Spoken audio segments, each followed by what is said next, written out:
안녕하십니까, 문틀란TV입니다. 박 전 시장의 여비서 성추행 의혹 사건 관련해 전방위적인 국정농단이 벌어진 정황이 드러나 거센 파장이 예상됩니다.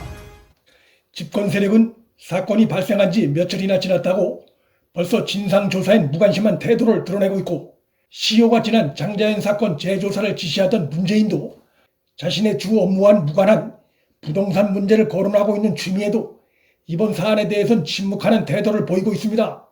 그러나 여권의 이러한 이중적이고 정파적인 접근은 결국 현 여권의 주요 지지 기반인 여성 지지층의 분노와 이탈을 고착화시켜 정치적으로 재무름을 파는 행위가 될 것이 예상되고 있습니다. 피해 여성 A씨 측 김재련 변호인은 22일 피해 사실을 경찰에 고소하기 하루 전인 지난 7일 서울중앙지검 여성아동조사부 유현정 부장검사에게 먼저 전화해 면담 요청을 해 약속까지 잡았다가 취소당한 사실을 폭로했습니다. 여성아동조사부 책임검사로서의 자질을 의심케 하는 태도가 아닐 수 없습니다. 이로써 고소사실 유출 용의 선상에 그간 경찰과 청와대가 지목되어 왔는데 검찰도 그 대상에 오르는 상황이 됐습니다.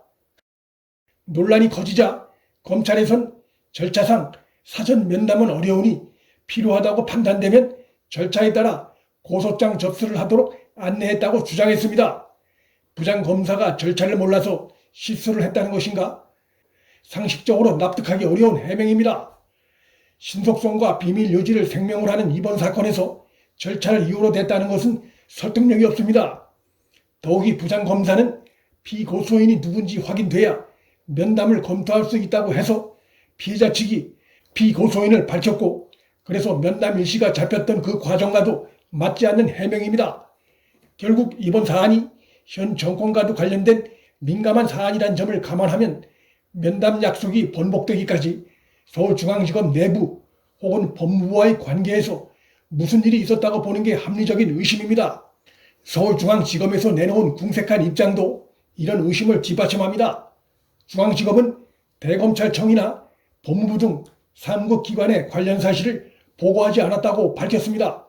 이 얘기는 중앙지검 내부 보고는 있었다는 의미로 해석할 수 있습니다. 그런데 내부 보고가 어디까지 됐느냐는 질문엔 답하지 않고 있습니다. 그렇다고 해서 해당 부장검사 단독으로 면담 취소를 결정했는지에 대해서도 입장을 내놓지 않고 있습니다. 이성윤 중앙지검장의 보고 여부를 묻는 질문에도 중앙지검은 답하지 않고 있습니다. 현 정권과 밀착 관계에 있는 이성윤 지검장이 불필요한 의혹을 받는 것을 피하기 위해서도 그에게 보고가 안 됐다면 안 됐다고 밝힐 텐데, 밝히지 않고 있는 것은 보고가 드러날 경우 파장을 의식해 밝히지 못하는 것으로 볼 수 있습니다. 중앙지검에선 법무부의 보고가 안 됐다는 점을 강조하고 있으나 정식 문건 보고가 아니더라도 추미애와 이성윤과의 밀착관계를 감안할 때 비서를 통한 연락은 얼마든지 가능하다 볼 수 있습니다. 이성윤이 대검 윤 총장을 패싱해 추미애와 직보한다는 얘기는 검찰 안팎에선 공공연히 떠도는 내용입니다. 만일 국회의원 5선 출신인 추미애가 이번 사안을 보고받았다면 정치적으로도 매우 민감한 이런 사안을 그가 혼자만 알고 있었을 가능성은 거의 없고, 청와대나 정치권에 알렸을 가능성을 충분히 의심할 수 있습니다. 추미애는 수사 지휘권 파동 당시 자신의 입장문 초안을 열린우리당 최강욱에게 미리 전달한 바 있는데, 최강욱에 전달한 입장문이 추미애가 더불어민주당 소속이라는 점을 감안하면 더불어민주당 일부 의원들에게 가지 않았다고 보기 어렵습니다. 서울시 젠더특보가 피해자 측이 경찰에 고소하기 전 박 전 시장을 찾아 실수한 게 없느냐고 물은 사실은 그가 더불어민주당 남인순 의원 보좌관을 지낸 이력이 있다는 점에서 관련 정보를 당을 통해 전달받았을 가능성도 배제할 수 없고, 당은 그런 정보를 그 시각이 피해자 측이 경찰에 고소하기 전이고 경찰도 청와대에 알리기 전이었다는 점에서 법무부를 통해 전달받았을 가능성을 배제하기 어렵게 됐습니다. 현재 남인순은 기자들 질문에 아무런 답변도 하지 않고 있어 친여 성향 매체로부터도 비판적 보도에 직면해 있습니다. 남인순은 성폭력 2차 피해 방지 법안까지 대표 발의해놓고 박 전 시장 사태에 침묵하는 이중성을 드러내고 있습니다. 경찰과 청와대에 이어 검찰과 법무부, 그리고 집권 여당까지 고소 사실과 수사기밀 유출 용의선상에 거론됨으로써 이번 사태는 전방위적인 국정농단 의혹으로 번지고 있는 상황입니다.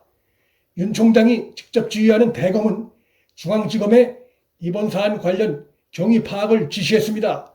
이성윤 지검장이 보고를 받고 만에 하나 면담을 지연시키고 상부에 보고한 사실이 드러난다면 이는 피고소인의 시간을 벌어줄 목적을 의심받을 수 있는 상황으로 이성윤이 현 정권과 친밀한 관계에 있다는 점에서 현 정권의 치명타가 될 수밖에 없습니다. 이번 사안은 여성들의 분노와도 직결된 민감한 사안으로 문재인 정권이 제기된 의혹에 답하지 못하거나 무리하게 덮으려 시도하면 정권 지지도에도 상당한 타격이 될 수밖에 없고 임기 말에 접어든 문재인 정권의 정치적으로 중대한 위기 요인으로 작용할 가능성이 높습니다. 문틀란TV 여기서 마칩니다. 구독과 좋아요, 방송 공유는 방송 제작에 큰 힘이 됩니다. 시청해 주셔서 감사합니다.